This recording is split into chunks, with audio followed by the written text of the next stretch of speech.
আর একটা খাবারের কথা বলি আপনাদেরকে, ব্রেইন বুস্টার।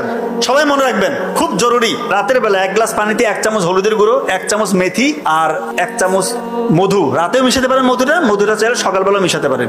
এই যে ভিজিয়ে রেখে সকালবেলা পান করলেন, মধুর মধ্যে রয়েছে গ্লুকোজ এবং ফ্রুক্টোজ, ইনস্ট্যান্ট আপনাকে ব্রেইনের মধ্যে এনার্জি দিবে। এবং এটা এমন একটা অ্যান্টিঅক্সিডেন্ট যার মধ্যে রয়েছে ফ্লাভোনয়েড এবং ফেনোলিক অ্যাসিড, যেটা কিনা আমাদের ব্রেইনটাকে সে প্রতিনিয়ত শক্তি জায়গায়, ব্রেইনের যে নার্ভগুলো আছে তার ইন্ডাকশন পাওয়ার বাড়ায়। কথা কি বুঝতে পারতেছেন? ব্রেইনের কর্মক্ষমতা বাড়বে।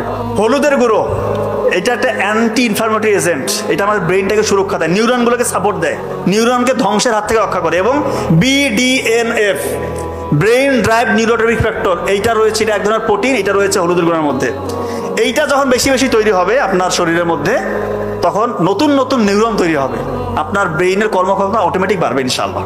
এবং মেথি, এটা দীর্ঘ সময় ধরে ধীরে ধীরে যতটুকু আপনার প্রয়োজন ততটুকু করে গ্লুকোজ আপনার ব্রেইনে সাপ্লাই দিবে। তার মানে এইটা যদি একসাথে আপনি খান, আপনার ব্রেইনের ক্ষমতা অন্যদের থেকে বহুগুণে ইনশাআল্লাহ বেড়ে যাবে। প্রতিদিন সকালে এটা খাওয়ার চেষ্টা করবেন, রাতে ভিজিয়ে রেখে সকালে